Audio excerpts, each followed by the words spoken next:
Hello and welcome, Professor Rasmussen. Chapter 6, Long-Term Memory, the structure of it, the final chapter. Actually, the final chapter, it's the final talk of the 6th chapter. And in this talk, it's kind of cool. What we're going to do is we're actually going to go over some quite complex research that looked into something that Hollywood portrayed in, I think it was the early 2000s.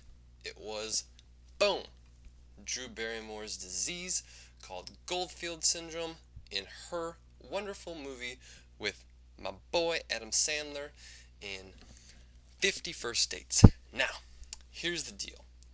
You seen the movie? Maybe, maybe not. So the question is, what the heck? Hollywood loves to play amnesia, use amnesia in films. Why? Who knows? I think because people love to see it. They get flabbergasted, they get blown away by, whoa, a person can forget all this stuff? That's so crazy. Is that true? You know? So researchers, Hollywood loves to play this in their films.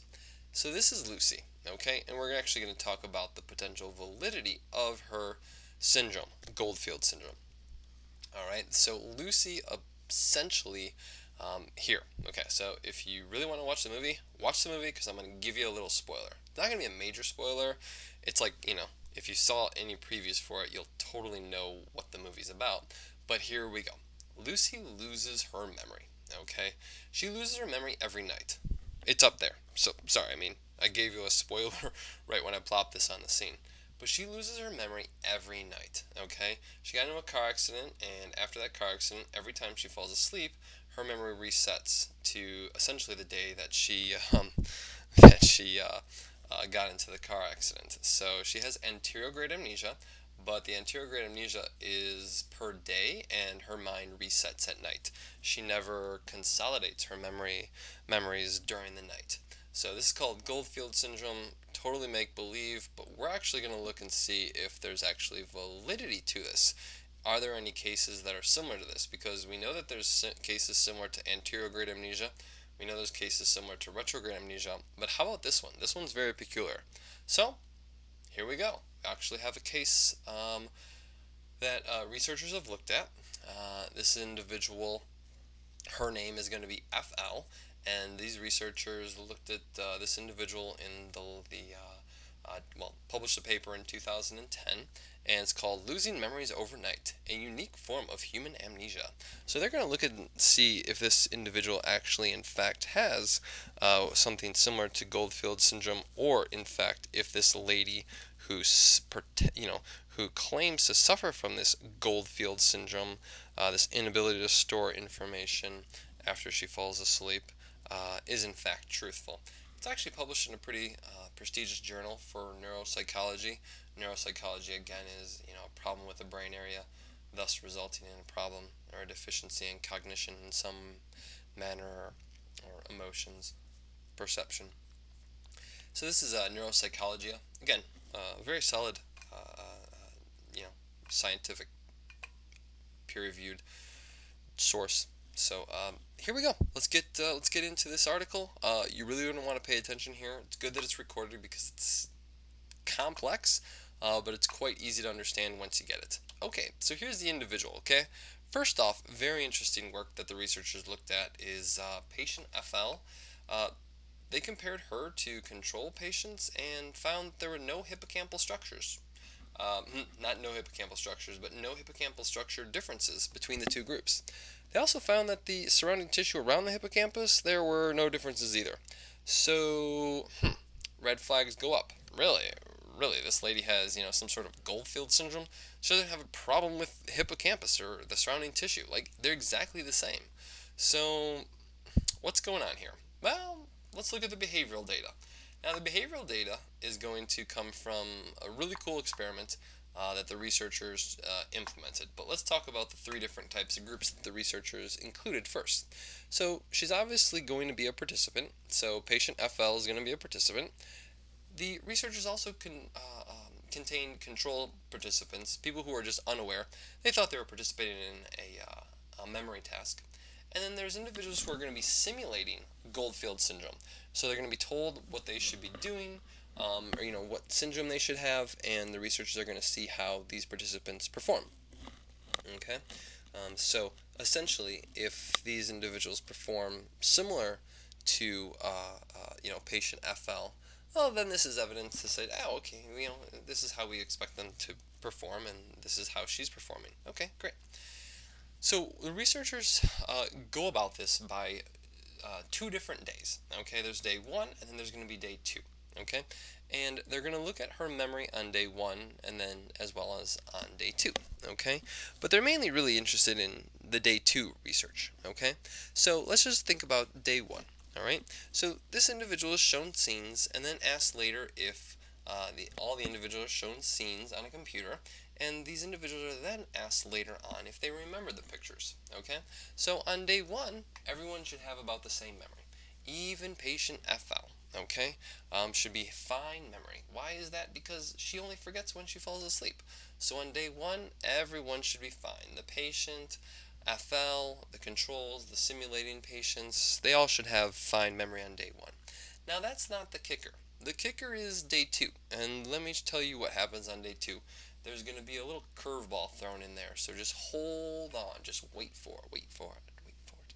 So day 2, the individual is shown different. All these individuals are shown different scenes than the scenes on day 1, and some are actually going to be the same, and asked later if they remember those pictures. Okay, so they're going to be shown different scenes.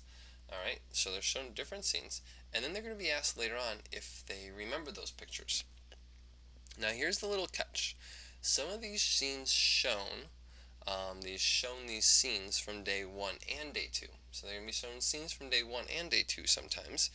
And they're also going to sometimes have the participant be told that these scenes, when they're having to remember the scenes, to see if they remember the scenes, sometimes they're going to be told that these scenes are from day 1, and sometimes they're going to be told they're not from day 1.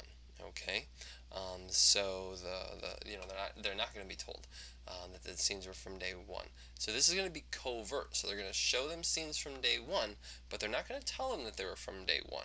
So this is going to create some sort of issue here with patient FL and possibly the simulating patients, in that if you show these individual scenes on the second day for the memory task, and you say, okay, here's some scenes we'd like you to remember, and these people think that these scenes are from day 2, well, they're going to remember these even though they were from day 1, because they think they're from day 2. Okay, because they do in fact remember them, but they think they're from day 2 when in fact they were actually from day 1.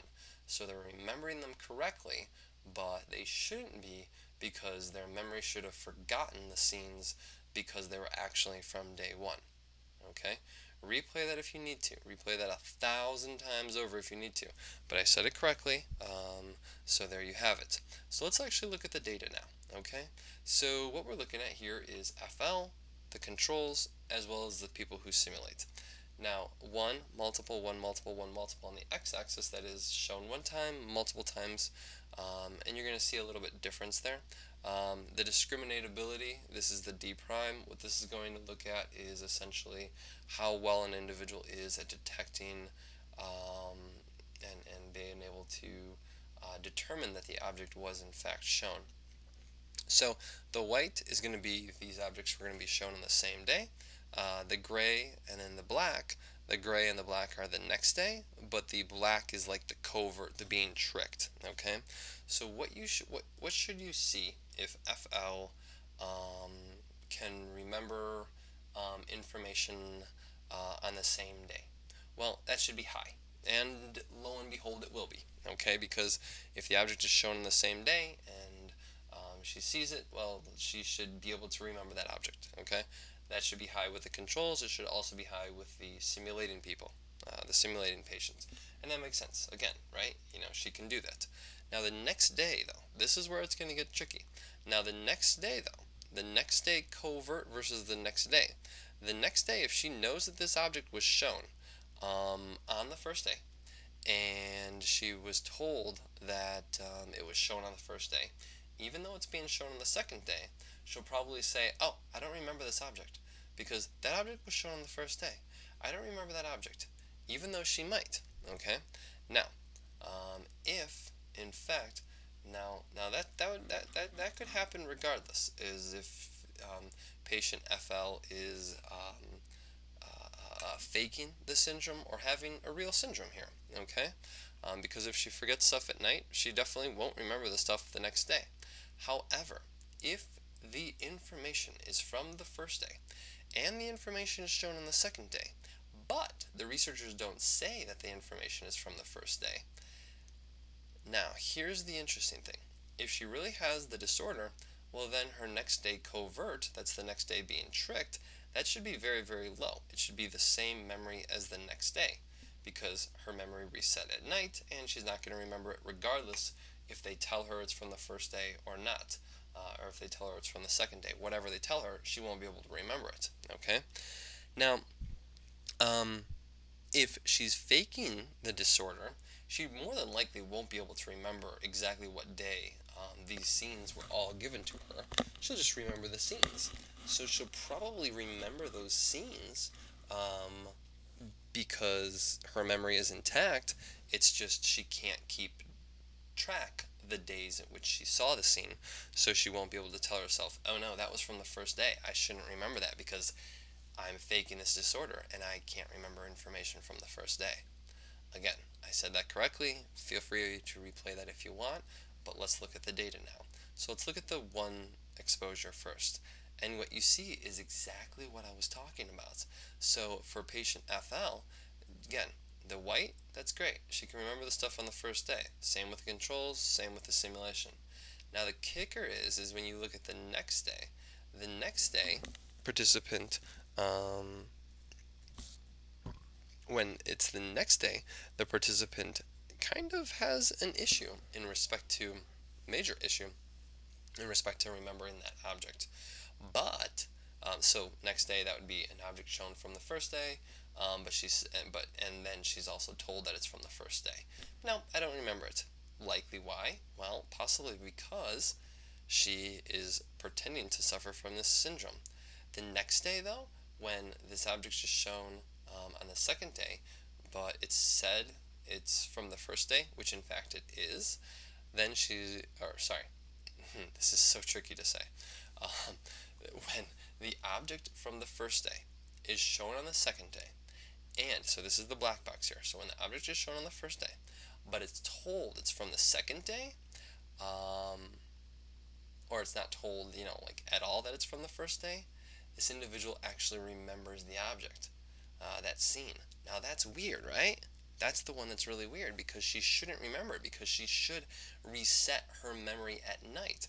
But she's having this memory of this object when she shouldn't be. And you actually see this in the simulation task too. These people remember these objects more so than when being told the truth. Why? Because they're faking it. Why is she remembering it? Possibly because she's faking it as well. Now you see this also seemed to happen the exact same way as when it's shown multiple times.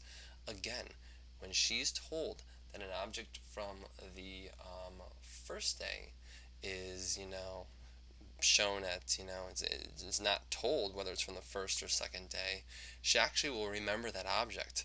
So that scene where she shouldn't be, if she really had this Goldfield syndrome. Okay, the controls, they're pretty good overall. Okay, they have pretty good memory, but she matches on exactly to those who are simulating the Goldfield syndrome, suggesting that she might be simulating the Goldfield syndrome too. It's possible that she has a little bit of, anterograde amnesia. Why? Because her memory is a little bit worse than the controls, but it's on par and actually a little bit better than the simulation individuals.